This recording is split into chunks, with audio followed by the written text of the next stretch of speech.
ada kegiatan apa sih? Ini hantu-hantu semuanya. Oke.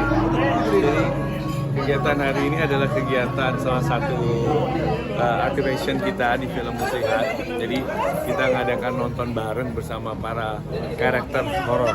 Jadi kita daripada mau di Jakarta, kita undang untuk mereka berseragam horor untuk nonton bareng film Muslihat. Ada berapa peserta hari ini, Mas? Hari ini kalau nggak salah 80 peserta yang bisa hadir di sini. Dengan berbagai karakter hantu Dengan ya? berbagai karakter, ada yang jadi kuntilanak, ada yang jadi suster, ada yang jadi pocong, ada yang jadi wewe gombel, ya gitu. Nah, Teta, ya.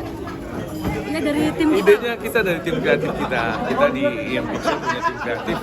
Kita kegiatan-kegiatan yang bisa menjadi views ke depan di film Muslihat ini.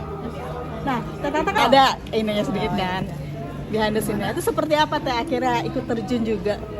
Ya pastinya ini pengalaman berharga ya, karena baru pertama kali kan main film. Kebetulan karena produsernya si Bapak sendiri, cuman sayangnya kenapa gue cuma dapat 5 scene gitu kan. Udah gitu diacak-acakin lagi, makanya mesti lihat gitu. Ternyata nggak ada nepotisme di sini, jadi pure memang peran yang dikasih ke aku ya sebanding dengan mungkin kemampuanku saat ini. Jadi yang ini pas dengan perannya, pas dengan talentnya ya. Untuk mendalaminya sendiri seperti apa Teh? Karena di situ kan gue ada kayak bersenandung gitu ya, karena penyanyi kan alhamdulillah tidak begitu susah untuk senandungnya. Cuman yang agak berat itu karena di situ dikasih tahu, boleh nggak sih spill nggak sih? Nggak apa-apa. Karena Sinta kalau lihat di itunya kan acak-acakan ya, jadi kayak orang stres gitu kan. Jadi itu aja yang susah mengeluarkan Tata Janeta dari Tata Janeta untuk menjadi Sinta yang ibu-ibu dengan kemisteriusannya itu sendiri. Gitu. Itu agak susah nyanyi sambil jadi orang yang misterius. Gitu. Untuk make up kali ini sendiri dibikin sama siapa? Make up ini ya? Ada sama Mas Cherry di sana. Di make upin Mas Cherry. Jadi make up di film kita juga. Sulit nggak sih Teh menjadi juri, apalagi Menjadi juri, gue pengen menjadi juri. menjadi juri, apalagi menilainya tuh hantu-hantuan gitu, di mana tuh kayaknya bagaimana? Seru kan ya? Ya kalau aku kan ngelihatnya dari sisi makeup mungkin Mas Cherry lebih paham. Jadi kalau aku lebih ngelihat secara kasat mataku aja performance-nya gimana dan keseluruhan. Kalau masalah teknis gitu kan ya, tekniknya Mas Cherry yang tahu. Jadi aku lebih ke performance dan overall aja. Pendalaman karakternya sendiri seperti apa nih Kak? Oh di film? Oh iya di film. Ya gitulah, belajar ya, karena ini kan pengalaman pertama ya, sambil ngehariri, sambil bersenandung, sambil jadi orang lain, dan orang lain itu bukan orang yang biasa, bukan normal gitu. Jadi misalnya antagonis jelas gitu ya, lo jadi orang baik, lo jadi ibu-ibu baik, jadi ibu jahat kan jelas. Kalau di situ kan enggak. Jadi aku lebih mesti belajar ekspresi, ya itu belajar proses. Sebelumnya suka horor? Ya ada beli Ya, sama ini enggak sih, tapi kalau ngerasain yes, karena rumahnya itu ada posisinya tuh jauh dari pemukiman juga, kayak nyempil gitu loh. Teh, sebelumnya suka horor tapinya? Oh suka. Oh, jadi nggak sulit lah ya, artinya ketika Hidup dapat. saya aja udah horor kan.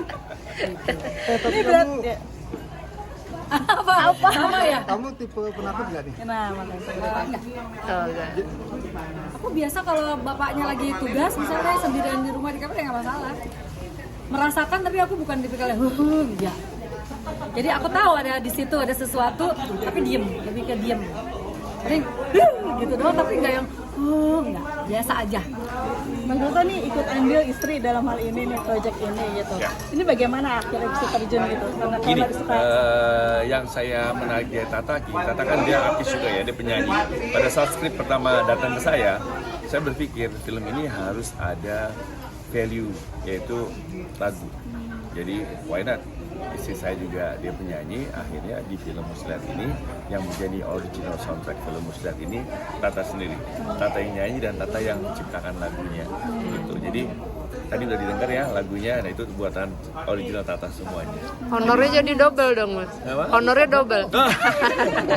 profesional Tetap profesional, semuanya profesional. Makanya tadi dia bilang kan, dia kenapa gue cuma 5 scene gitu kan? Nah, Ya mungkin next project lah ya, bisa dapat berapa scene gitu. Tapi Tata jadi ketagihan gak sih Tata dengan Oh iya, coba ini baru seru. Jadi kayak mungkin kalau kayak nyanyi ya udah dari zaman baheula gitu kan ya, nyanyi mulu gitu. Terus tiba-tiba nemuin mainan baru gitu, asik juga ternyata gitu. Walaupun lebih melelahkan daripada nyanyi ya, acting itu ternyata gitu.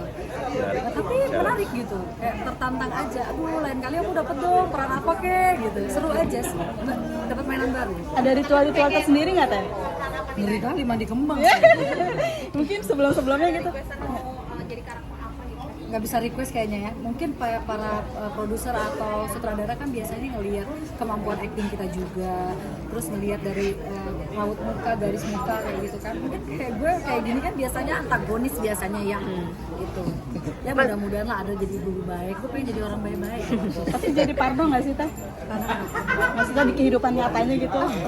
enggak lah, seru lah pokoknya. Mas, ide film ini terlahir dari ide kamu sendiri atau dari Mbak Tata nih? Ide ini adalah ide original. Jadi ini dari penulis sendiri. Kebetulan saya libatkan Evelyn, salah satu penulis horor juga yang sudah banyak film di Indonesia.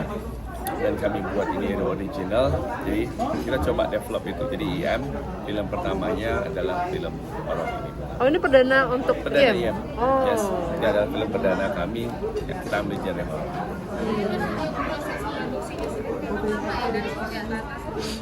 Sebelum berijab. Ya.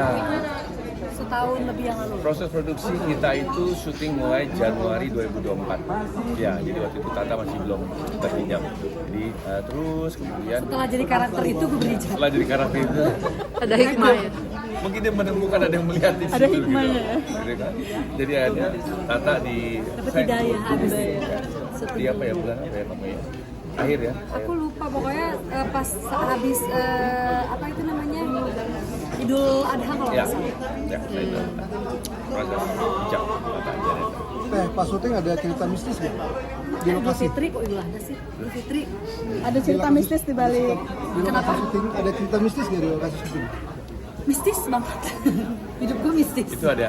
Jadi ada Ya itu, satu paling adegan ada tadi. satu Nanti scene. kalau misalnya kalian nonton film kami, ada satu adegan yang Aan pada saat di musola, kemudian Safa yang ini ditarik rambutnya. Itu kebetulan adiknya Tata pada saat pulang syuting, kita kebetulan syuting itu terakhir di jam 1 pagi. Pas turun ke bawah dia cuma sendiri bawa mobil di perkebunan teh, ada yang kayak pegangin rambutnya. Jadi dia cerita malam, tapi dia nggak mau cerita saat itu, dia cerita besok pagi. Jadi menarik juga ya, itu jadikan kayak satu. Dia pikir binatang, dia gini-giniin. Tapi kok abis digituin kan harusnya jatuh kan kalau binatang, Ya, ini ini nggak malah dijemput gitu. Jadi itu yang kita ambil Itu untuk akhirnya kita ambil.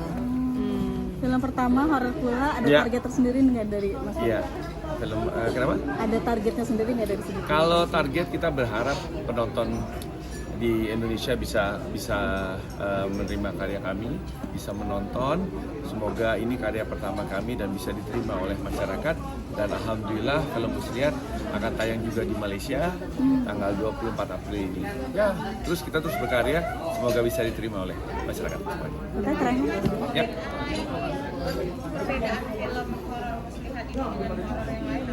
Nah, ini menarik. Horor Muslihat ini horor yang saya banyak mengambil di sini peran anak-anak kecil, karena kita mengangkat dari anak panti, suatu panti yang ketika dia pindah, anak-anak panti itu mengalami gangguan-gangguan di sana. Nah, jadi ini menarik, bukan kayak yang dewasa semua, tidak. Saya mencoba mengeksplor yang baru, memainkan peran anak-anak untuk bisa main di film ini. Kalau menurutku film Muslihat itu dia ini horor yang dibalut dengan sederhana, mudah dicerna, terus bukan tipikal horor yang cuman bang tiba-tiba ada hantu gitu. Ada pesan-pesan moral yang terselubung di situ gitu. Jadi kejadian-kejadiannya pun mungkin banyak orang yang mengalami. Jadi film horor yang realis dan religi. Mudah-mudahan dapat pesan moralnya. Ya. Oke.